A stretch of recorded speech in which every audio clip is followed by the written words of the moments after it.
A ver, hasta aquí ya hemos estudiado a todas las biomoléculas.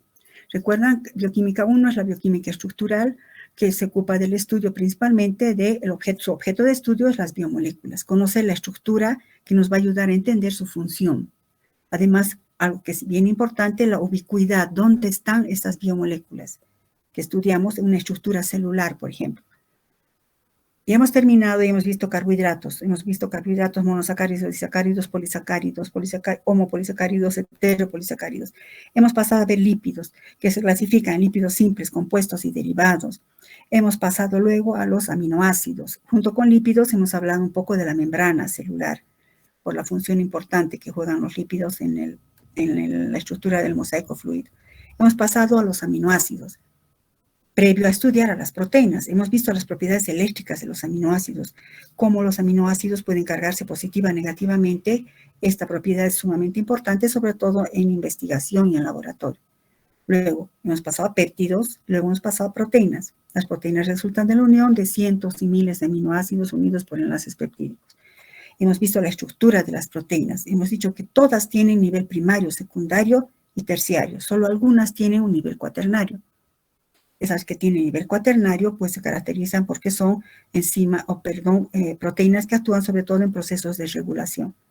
Luego hemos pasado a estudiar la parte funcional de esas proteínas, el capítulo de dinámica y función de las proteínas. Hemos visto el colágeno, luego hemos visto la hemoglobina, la mioglobina. Hemos visto cómo la mioglobina es una proteína simple, pero la hemoglobina es una proteína con estructura cuaternaria, por tanto tiene propiedades alostéricas. Hemos pasado luego a enzimología, introducción al estudio de la enzimología. Hemos visto cómo las enzimas catalizan desde el punto de vista de la teoría del estado de transición. Hemos visto luego la regulación enzimática, cómo las células regulan su actividad enzimática. Y hemos pasado luego a los nucleótidos. Hemos pasado luego a los ácidos nucleicos, RNA, RNA. Con eso estamos acabando todo lo que son biomoléculas. El siguiente capítulo está hablando de cómo se ocurre la transferencia de energía de la célula con su entorno. La bioenergética, por eso fíjense, estoy colocando esta ecuación de físico-química. Esta tablita, este ciclo de la energía que hemos visto cuando hemos visto nucleótidos, ¿verdad? Cuando hemos visto nucleótidos, hemos dicho que los nucleótidos son constituyentes de los ácidos nucleicos, pero no es su única función. Los nucleótidos por sí mismos cumplen funciones importantísimas. Por ejemplo, el ATP, que es la moneda energética de la célula. El NAD, que es una molécula de alta energía. El FAD, la coenzima A. Ahora, lo que vamos a ver es cómo esas biomoléculas, carbohidratos, lípidos, proteínas, bueno, no vamos a entrar a cómo se transforman, porque eso ya es metabolismo, por una parte de bioquímica 2, pero bioenergética es como un puente para empezar a estudiar bioquímica 2. Con esta premisa, cualquier proceso que se realiza en la célula consume o produce energía, es decir, que hay una transferencia de energía o consumo de energía. Para entender mejor, les he planteado preguntas para que vayamos respondiendo. ¿De dónde obtienen energía las células para mantenerse viva y multiplicarse? ¿Cómo saber cuándo una reacción ocurrirá espontáneamente y desprenderá energía o necesitará energía para que ocurra? ¿Cómo saber eso? ¿Cómo se realiza la transferencia de energía desde los nutrientes hasta las moléculas de alta energía? ¿Qué son las moléculas? ¿Cuáles son las moléculas de alta energía? ¿Cómo se conserva la energía producto de las reacciones? ¿Cómo almacena la célula la energía proveniente de los nutrientes? Fíjense, nutrientes. ¿Cuáles son los nutrientes, chicos? Lo que hemos estudiado, carbohidratos, lípidos, proteínas. Los ácidos nucleicos no son proteínas, no son nutrientes, pero carbohidratos, lípidos y proteínas con todas sus clasificaciones. ¿Cómo se obtiene energía de esos nutrientes? De eso se va a ocupar la bioenergética. Hemos visto, ¿verdad?, que el flujo de energía en una célula está dada por este esquema, donde el mayor contenido energético está en el ATP o adenosín trifosfato. En sus enlaces trifosfato, ¿recuerdan? El ATP puede hidrolizarse liberando un fosfato inorgánico, dando lugar al ADP. El ADP puede captar un fosfato inorgánico y sintetizar ATP. el ATP puede hidrolizarse drásticamente hasta AMP o adenosín monofosfato, liberando un pirofosfato, ¿recuerdan? El pirofosfato todavía puede hidrolizarse, formando 2 fosfatos inorgánicos, y por eso hay un plus de energía que se genera. Vamos a ver. El AMP puede usar una molécula de ATP y sintetizar ADP, y el ADP ATP, pero nunca el AMP no puede sintetizar directo ATP. El salto de energía sería enorme. Entonces, en este ciclo, fíjense, no es que está chueco, ¿no? El AMP es la molécula de menor energía. Luego está el ADP y el de mayor energía, el ATP. Veamos. Una introducción para entender bioenergética. Todo ser vivo necesita consumir nutrientes, ¿verdad? Para vivir y crecer, las células dependen del consumo de alimentos. Estos alimentos les sirven no solo como fuente de carbono, nitrógeno, azufre, fósforo, que son los elementos, capítulo 1, y otros elementos también esenciales, sino que estos nutrientes, alimentos, les sirven como fuente de energía. Los nutrientes son fuente de energía. La célula, vamos a estudiar a la célula como una unidad, como un sistema. La célula es capaz de transformar la energía química de los nutrientes, combustibles, y transformándolas para realizar trabajo. Este dibujo me gustó.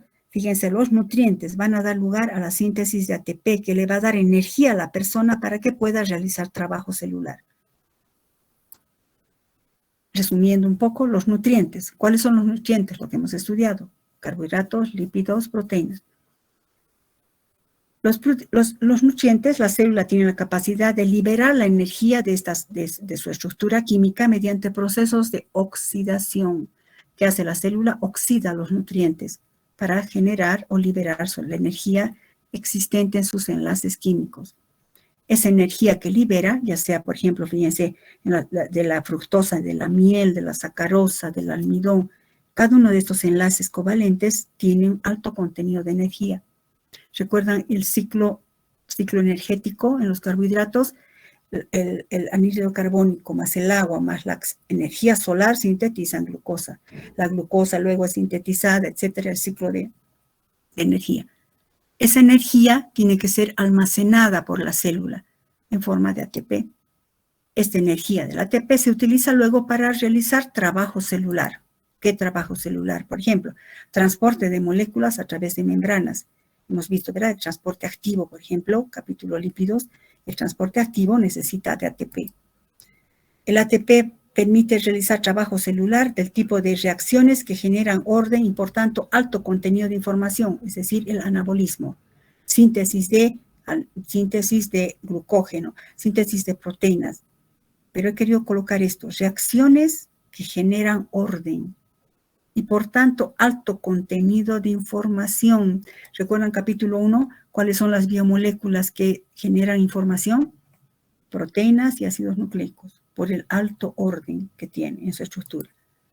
También trabajo celular como crecimiento y división celular, la replicación, que necesita ATP. ¿Recuerdan? La helicasa necesita ATP para ir rompiendo los puentes hidrógenos del DNA.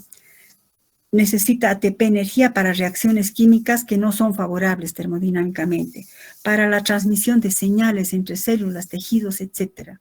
Esa energía es utilizada para todas las funciones de la célula. ¿De dónde obtiene esa energía?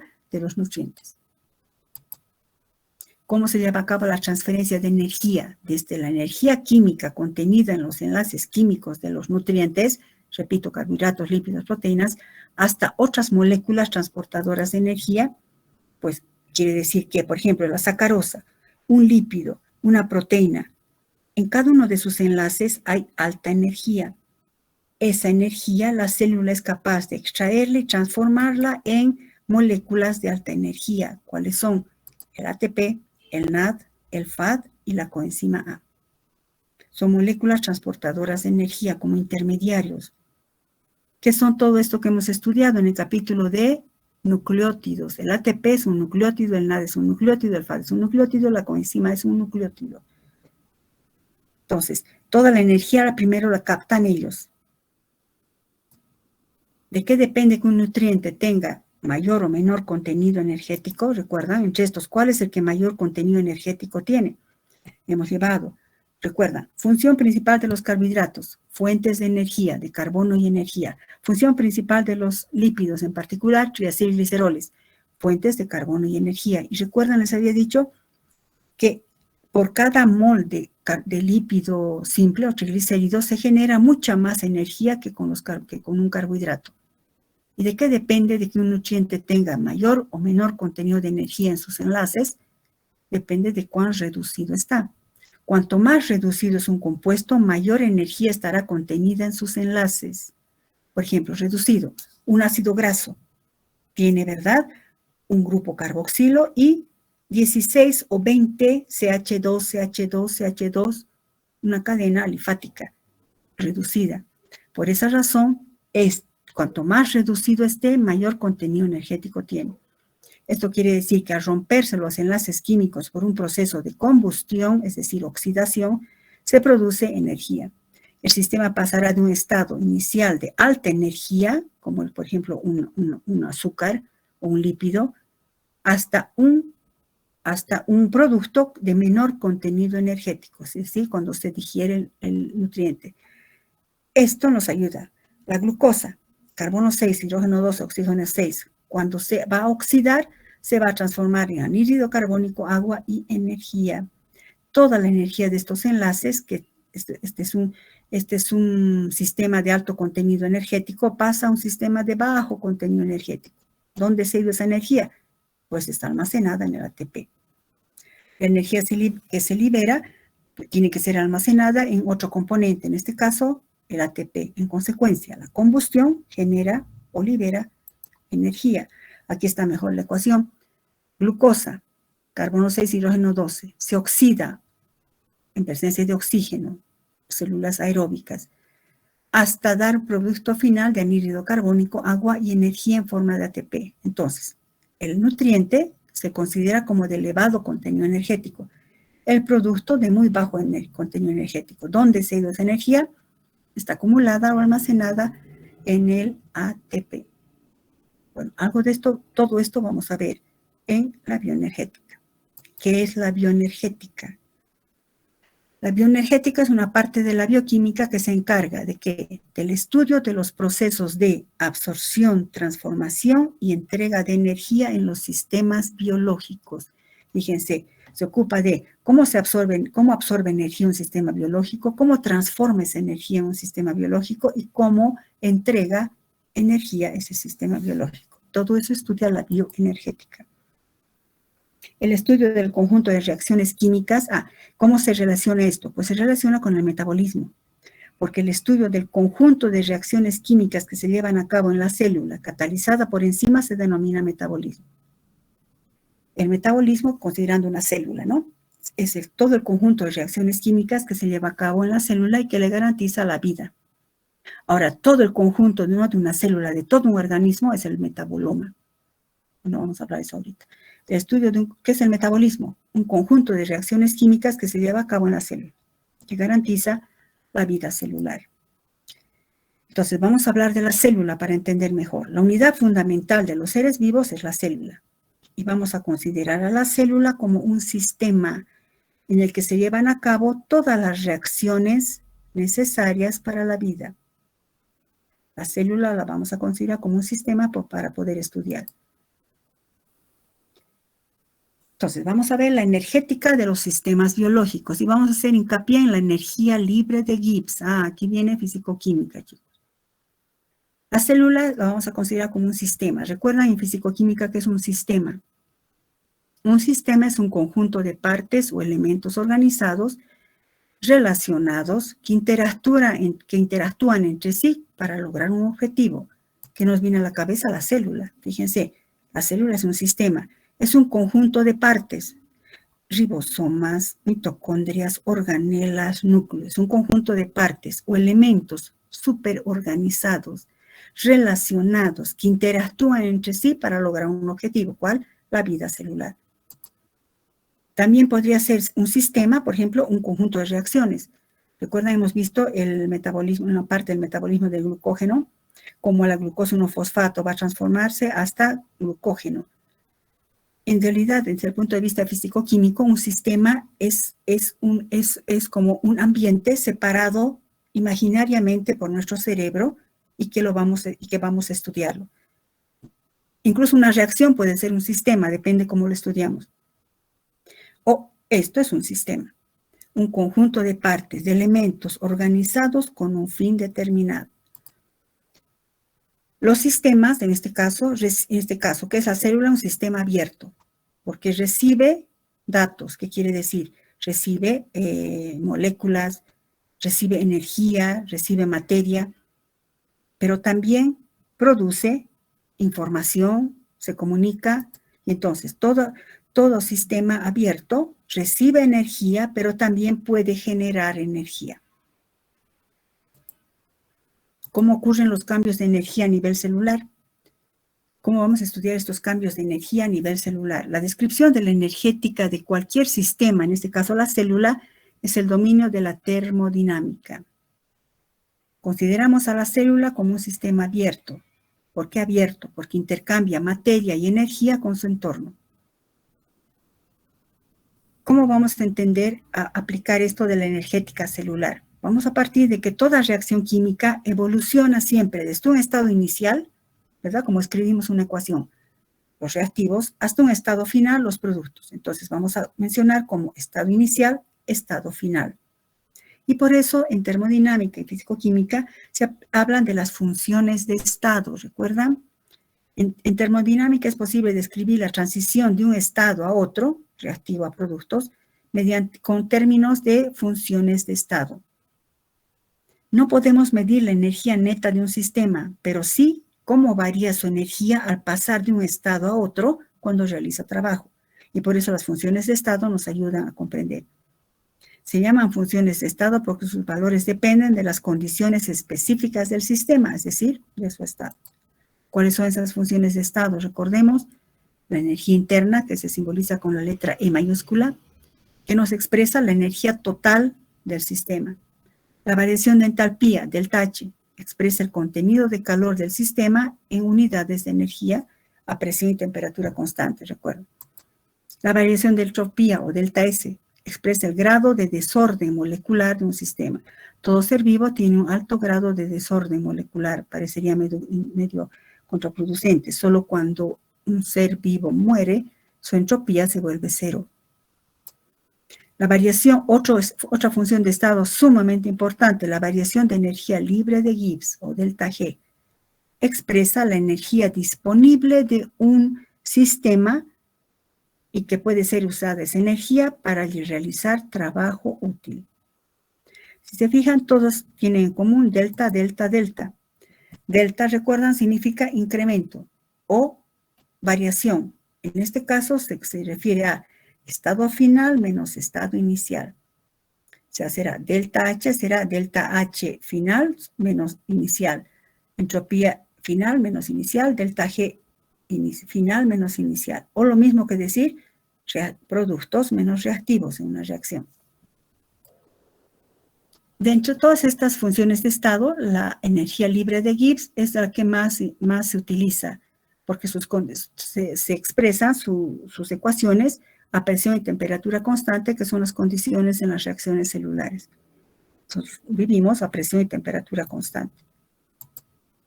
Entonces, la energía libre de Gibbs, vamos a hacer énfasis en la energía libre de Gibbs al hablar de bioenergética.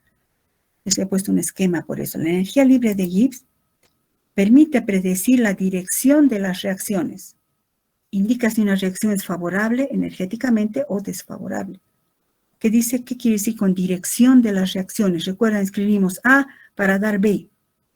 Si la dirección es para sintetizar B, el producto, la reacción es favorable.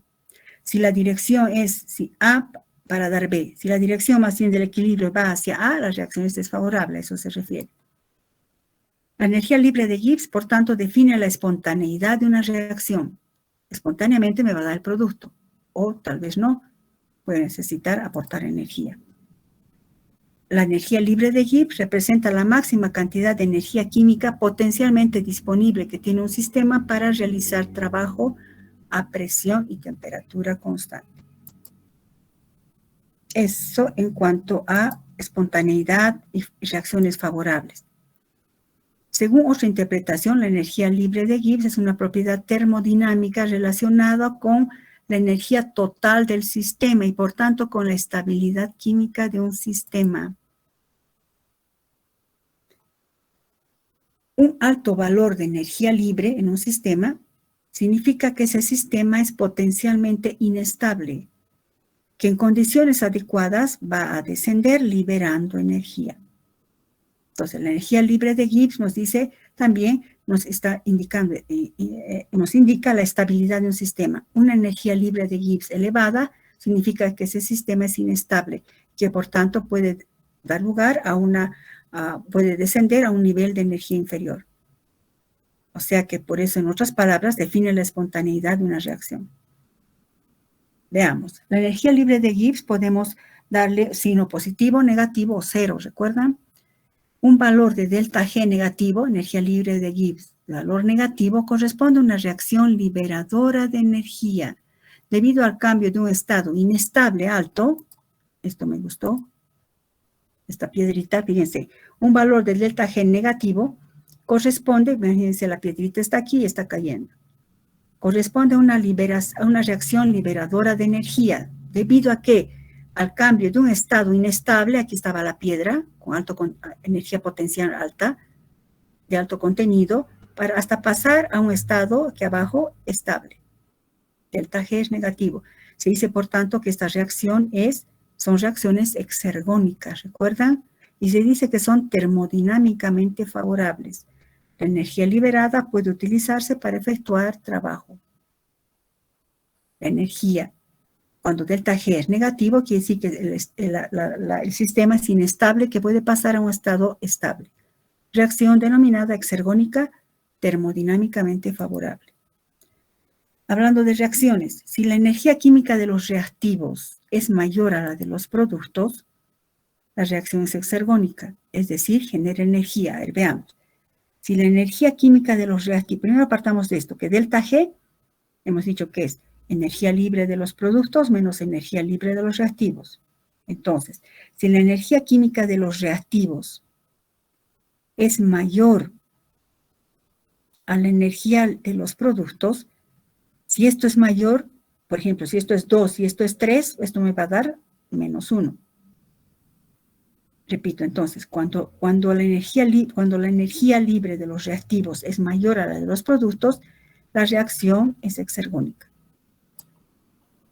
Cuando tiene un valor positivo, corresponde a una reacción que consume energía, pues se trata de un cambio de un estado estable hasta uno de mayor energía. Fíjense, aquí el hombrecito está llevando la piedra, que hace, está realizando trabajo, poniendo energía para que la piedra suba. Entonces, estas reacciones se llaman endergónicas y se dice que son termodinámicamente desfavorables, es decir, se debe efectuar trabajo sobre el sistema para que ocurra. Yendo a los reactivos, si partimos siempre que delta G es igual a energía libre de productos menos reactivos, cuando la energía de los productos es mayor a la de los reactivos, por ejemplo, esto es 5 y esto es 4, esto me va a dar siempre un valor positivo.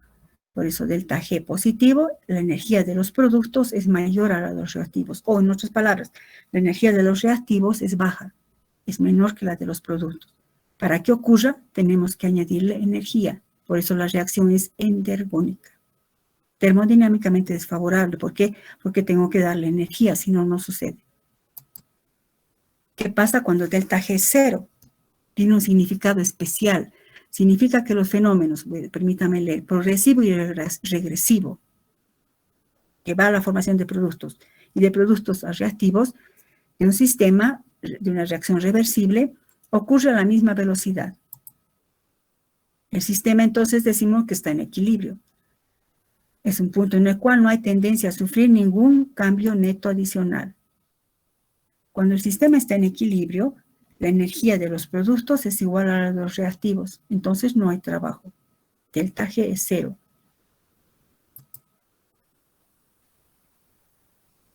Fíjense que la energía libre de Gibbs nos está indicando si una reacción es favorable o no, si es exergónica o endergónica o está en equilibrio, es decir, que no hay tendencia a sufrir ningún cambio.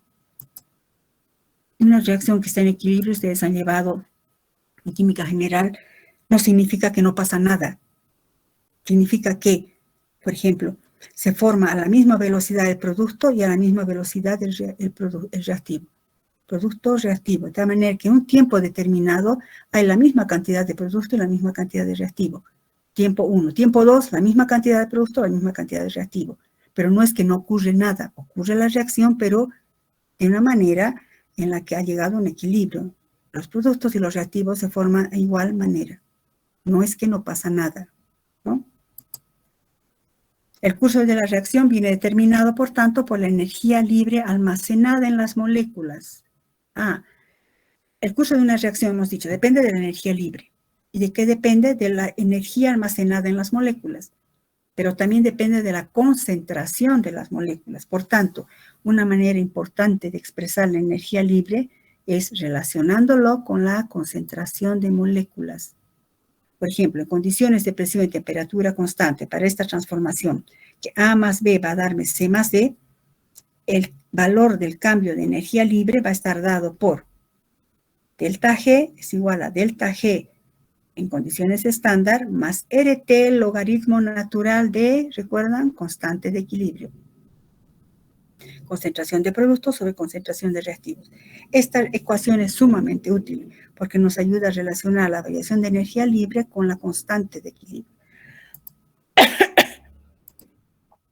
La constante de equilibrio se puede determinar en el laboratorio relativamente fácilmente. Los corchetes, en este caso están paréntesis, deberían ser corchetes, se refiere a concentración molar. R es la constante, 2 por 10 a la menos 3 kilocalorías sobre grado Kelvin mol. T, la temperatura en grados Kelvin. ¿Recuerdan? No es en grados, no es en grados Celsius, sino grados Kelvin.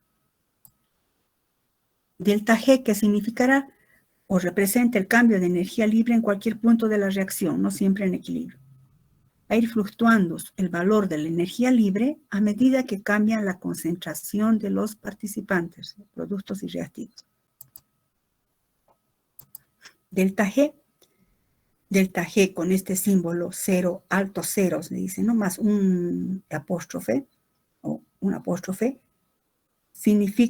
tiene un significado especial. Es el cambio de energía libre estándar en condiciones, o sea, cambio de energía libre en condiciones estándar. Presión 1 atmósfera, concentración 1 molar. Pero sobre todo, este apóstrofe lo que nos indica que estamos hablando a pH fisiológico.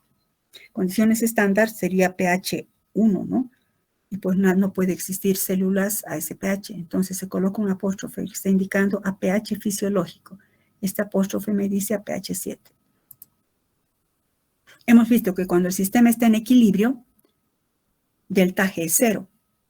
Si esto se vuelve 0, pasa a este lado de la ecuación y con valor menos 1, si cambiamos por menos 1, se volverá variación de energía libre en condiciones estándar a pH fisiológico. Eso significa, repito, variación de energía libre en condiciones estándar a pH fisiológico es igual a menos RT logaritmo natural de K. ¿Les recuerda? Menos RT logaritmo natural de la constante de equilibrio. Esto es logaritmo neperiano, ¿no? O natural. Para transformar el logaritmo natural en logaritmo decimal, multiplicamos por 2.3, ¿recuerdan? Entonces, la ecuación se transforma en menos 2.3 RT logaritmo decimal de la constante de equilibrio.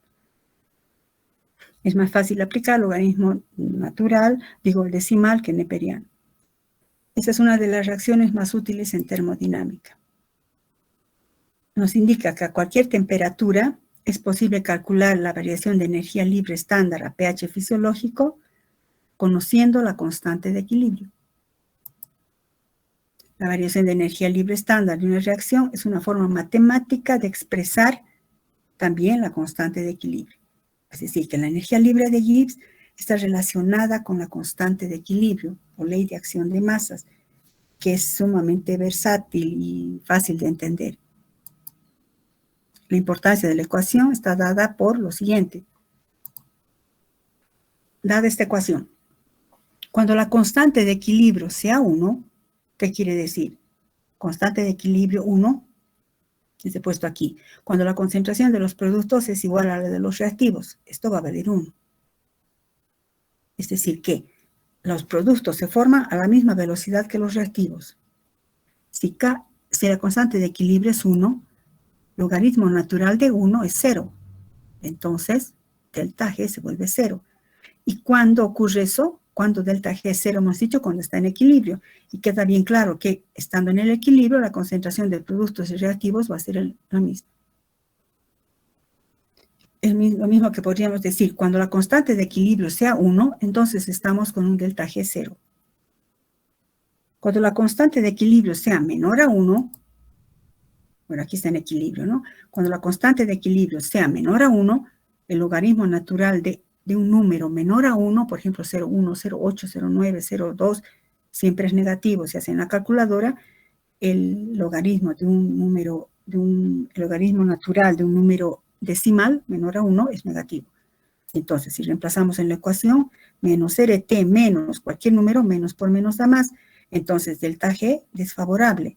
La constante de equilibrio es menor a 1. ¿Qué significa? ¿Cuándo esto va a ser menor a 1? O sea, 0 punto tantos. Cuando la concentración de reactivos sea mayor a la de productos. Es decir, que no se forma fácilmente el producto. Hay más reactivo que producto en el equilibrio. Entonces la reacción es desfavorable. Fíjense qué relación directa y clara hay entre la variación de energía libre y la constante de equilibrio. Si la constante de equilibrio es mayor a 1, estamos viendo todos los casos. Constante de equilibrio mayor a 1. ¿Cuándo va a ser mayor a 1? Cuando la concentración de productos sea mayor a la de reactivos, ¿verdad, chicos? ¿Y eso qué quiere decir? Que la reacción favorece la formación de productos. Si es mayor a 1, el logaritmo natural de un número mayor a 1, 1.1 hasta 1000, lo que sea, siempre es positivo. Delta G menos RT, valor positivo, más por menos a menos, reacción favorable. Entonces, esto nos va, si digamos, solo tenemos este dato, un delta G positivo, decimos, aquí la constante de equilibrio es menor a 1. Si delta G es negativo, la constante de equilibrio es mayor a 1. O viceversa, si la constante de equilibrio es mayor a 1, significa que la reacción es favorable. Delta G negativo. Esa es la gran utilidad de esta ecuación. Vamos a quedar aquí, chicos. Vamos a ver cuáles son las biomoléculas que participan en la energética celular. ¿Recuerdan que hemos visto cuáles son? Esta pregunta está, ¿cuáles son las moléculas que participan en la energética celular? Está relacionada con esta diapositiva.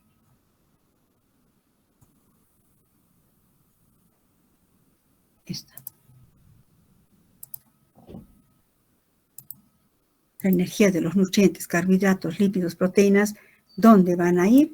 ¿O dónde se va a almacenar? En estas moléculas de alta energía. Vamos a empezar ahora a hablar de estas. Quedamos aquí, chicos. Por favor, repasen lo que hemos visto para la siguiente clase. Si hay alguna pregunta, y como siempre digo, si no es ahora, después, nunca ocurre eso. Ojalá preguntaran, chicos. ¿No hay ninguna pregunta?